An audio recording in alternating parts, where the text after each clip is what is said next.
Back to the UK now, and 2 weeks on, the effects of the riots are still being felt in many areas across England, with insurance claims being filed and the clean-up process continuing. Hundreds of businesses and their employees found themselves victims, and now there's a Twitter campaign to help support some of the worst affected. Well, joining us to explain all is Nigel Rothband, Chief Executive of the Retail Trust.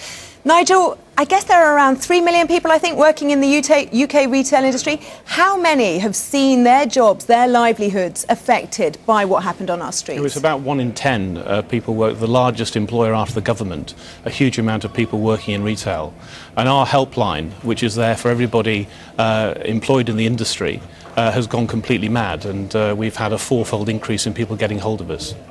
And what are you trying to help those people with? Is it just advice, or is it financial help too? Well, there's a number of things that we do. Our free, independent and confidential helpline is there for everybody working in retail. And there are a number of things that we can do. We give free advice on counselling, first of all, and that can be face-to-face counselling or telephone counselling. We have critical incident support, so we can actually go out to these affected areas and support people. And also, we've just launched, as part of our Twitter campaign, as you've said, High Street Heroes is there to raise money and to give emergency, immediate help to people who are in short-term need as well. And what kind of a response are you getting from the public? Well, it's great. People can donate online to our website, retailtrust.org.uk. And we've got people offering great advice as well for people. But actually, most important of all, we've got people volunteering, going out to affected areas. We've got teams who were out in Tottenham last week. We've got people going to affected areas this week. And we're asking for 2 things, really.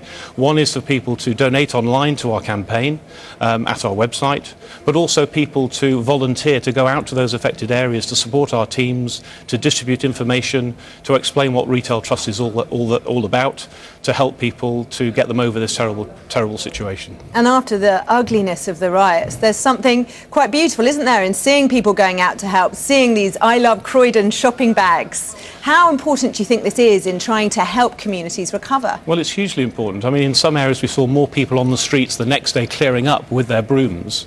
And the sort of support that we've had dozens of people getting in touch, selling T-shirts, giving the proceeds to us, running marathons and deciding that Retail Trust is the place they want to sort of send their money to. And we've got comedy nights. So people are really pulling together. And I think it's really important that retail is at the heart of all of that. And briefly, how badly affected are some of these businesses? Is everybody managing to get their doors open again, or for some people is it going to be an incredibly long process? Well, retailers are a pretty resilient lot, and we know that the businesses are up and running very soon afterwards. So I think what I would say to people is, ring our helpline.